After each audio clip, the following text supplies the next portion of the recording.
যে মানুষটা একসময় এই ফেসবুক প্ল্যাটফর্মে তার অনুপ্রেরণা ছিল, প্রত্যেকটা মানুষের অনুপ্রেরণা ছিল থটস অফ বিল্লাল ভাই, আজকে তার কি একটা অবস্থা। আমি বিল্লাল ভাইকে বলবো, ভাই আবেগ দিয়ে কখনো জীবন চলে না।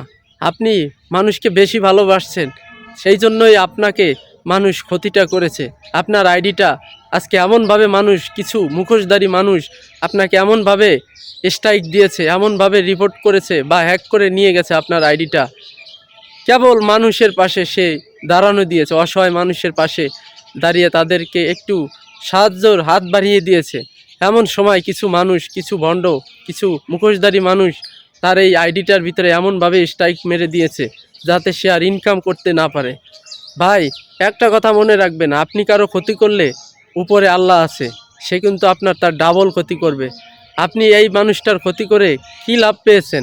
এই মানুষটা তো কারো ক্ষতি করেনি, দর্শক বিল্লাল ভাই তো কারো কোনো ক্ষতি করেনি, অথচ কিন্তু মানুষের সে উপকার করে থাকে। সবসময় মানুষকে ভালোবাসা দেয়, মানুষকে শিক্ষা দেয়, কিভাবে ভিডিও করলে, কিভাবে কন্টেন্ট করলে তোমরা অনলাইনে সফলতা পাবে। সবসময় মানুষের অনুপ্রেরণা ছিল এই বিল্লাল ভাই। আজকে তাকেই আপনারা একবারে এইভাবে মানুষকে ক্ষতি করে। মানুষ, যে মানুষটা মানুষ অসহায় মানুষদের সাহায্য করার কেবল চেষ্টায় নেমেছে বা করতেছে, সেই মানুষটার আইডিটা আপনারা খেয়ে দিয়েছেন। অনেক পরিশ্রম করে কিন্তু সে এই আইডিটা করেছে। কেন ভাই এত বড় ক্ষতি করেন মানুষের? আপনার ক্ষতি আল্লাহ করবে, আপনি কথাটা লিখে রাখতে পারেন। আপনি কারো ক্ষতি করে আপনি ভালো থাকবেন, এটা কোনো দিনও সম্ভব না। কারণ আল্লাহ ছেড়ে দেয়, ছাড় দেয় কিন্তু ছেড়ে দেয় না, কথাটা মনে রাখবেন। এই মানুষটার ক্ষতি করে আপনি কোনো লাভ পাননি, কিন্তু অনেক মানুষের আপনি রিজিক কেড়ে নিয়ে গেছেন। কত মানুষকে সে সাহায্য করত, সেই সাহায্য আপনি কেড়ে নিয়ে গেছেন। এর জন্য আপনি দায়ী থাকবেন কাল হাসরের মাঠে। এটার জন্য আপনাকে কাঠগড়ায় দাঁড়াতে হবে 100% ভাই। বিল্লাল ভাইকেও আমি বলবো, ভাই আপনি অতিরিক্ত মানুষকে বেশি ভালোবেসে ফেলেছেন। আপনার কাছের মানুষগুলোই আপনার এই ক্ষতিগুলো করেছে। তাই কখনো ভাই আবেগ দিয়ে জীবন চলে না। যাদেরকে আপনি বেশি ভালোবাসছেন তারাই আজকে আপনাকে এত বড় ক্ষতিটা করেছে।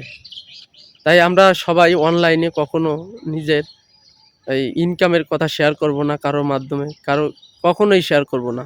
আপনি যে কয় টাকায় ইনকাম করেন কখনো এটা এই অনলাইন জগতে কারোর সাথে শেয়ার করবেন না, তাহলে কিন্তু আপনিও বিপদে পড়বেন।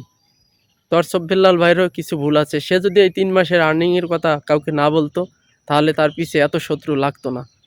এই টাকা ইনকামের কথা বলেই কিছু মানুষের মাথা গরম হয়ে গেছে, নষ্ট হয়ে গেছে টাকার কথা শুনে।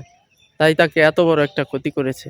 যারা ক্ষতি করেছেন, আপনি কখনো ভালো থাকবেন না। আপনি 10 জনের রিজিক কেড়ে নিয়ে গেছেন, তার মাধ্যমে 10 জনের রিজিক পৌঁছাতো, সেই 10 জনের রিজিক আপনি মেরে দিয়েছেন।